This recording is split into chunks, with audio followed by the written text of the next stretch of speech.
Hi, I'm Neil McMillan, and I'm the research manager for vascular surgery at the Royal Adelaide Hospital and the Queen Elizabeth Hospital and at the University of Adelaide.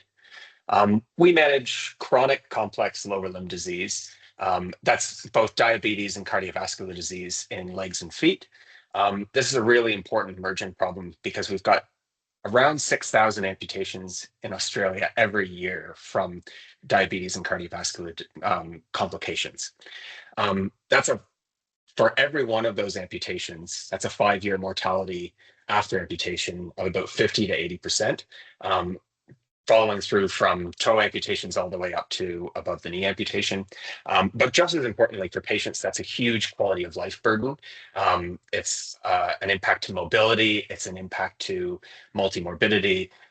It follows through in a lot of outcomes. And more to the point, most patients say that it's the thing that they fear most about having a lower limb complication is that amputation.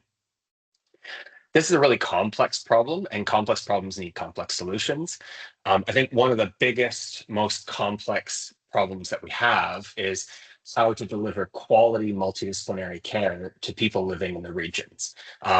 Now, obviously, the usual answer to that is telehealth, but telehealth for us is very different from telehealth for someone else. You need someone to take a dressing off a foot wound. You need someone to actually be able to look. You need someone to assess for peripheral arterial disease. Um, we've, over the last several years, built a nearly statewide telehealth service. And part of that has been looking at how to do telehealth better.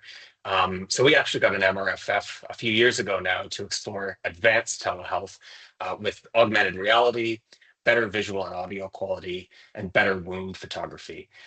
Better being able to follow patients while they're closer to home. Um, and being able to work better with rural practitioners. Um, Now, we didn't start involving consumers, by which I mean patient consumers, in the early stages of that MRFF. We focused on our practitioner consumers, especially rural and remote community staff. But we included an engagement budget in our MRFF to include stakeholders, including by establishing a consumer advisory panel.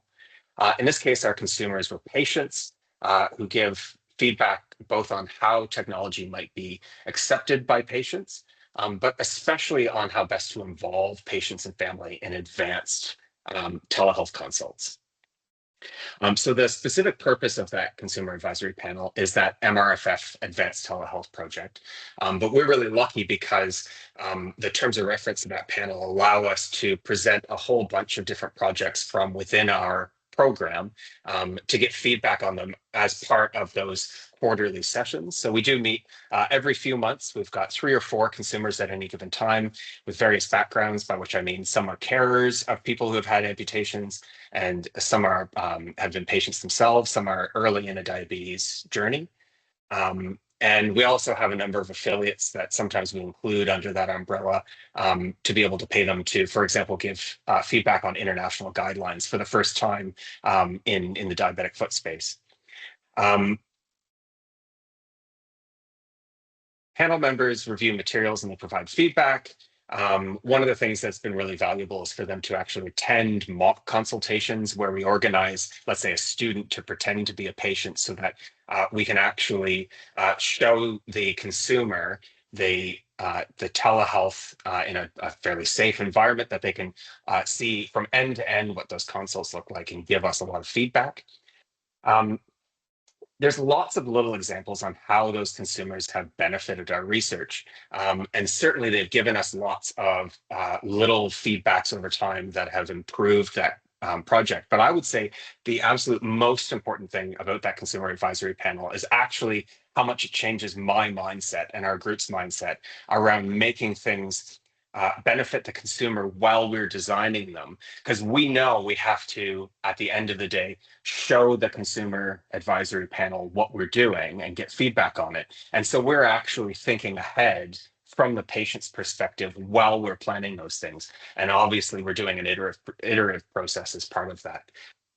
In terms of what my recommendations would be, I think the most important thing is to build relationships and start doing it now. Don't wait until you have the grant and you're 6 months from your deadline, and you actually need to have consumer involvement a lot earlier than that. Everything takes a lot of time. Don't wait until the grant is due. Don't wait until you've got the money. Start building those relationships now. Talk to nonprofits in the area, find those consumers, and start building those relationships and build that into your grant. And build that into the whole pathway of that research design. Don't just try and shove them in at the end.